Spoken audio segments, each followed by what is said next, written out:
ને સકડાવાળાને સવાલ પૂછીએ કે સકડામાં શું છે હકીકત, સકડામાં પૈસા છે કે નથી. હાલો આપણે સકડાવાળા મેરે જઈએ. આજે આપણે એક સકડાવાળા ભાઈ મળી ગયા, એક નંબર. તો ભાઈ તમારું શું કહેવાનું છે, સકડામાં સારું છે કે નથી? પહેલાં તો એ વાત.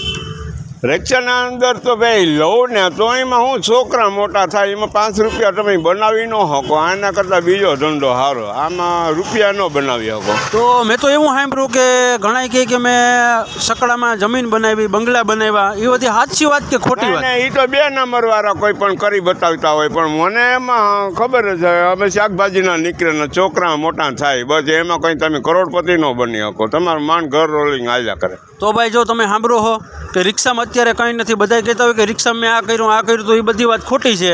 બરોબર ન થાય આગળ એવું તમે પ્રકૃતિ કાંઈ ન હોય. એના કરતાં બીજું કંઈક બીજો પણ કોઈ ઉદ્યોગ કરો, દુકાન કરો, કોઈ 5 બકરા લઈને પણ તમે ધંધો કરી બતાવો એવું. હા, આપણે રબારી માલધારીને તો અમારો એવો જ ધંધો છે.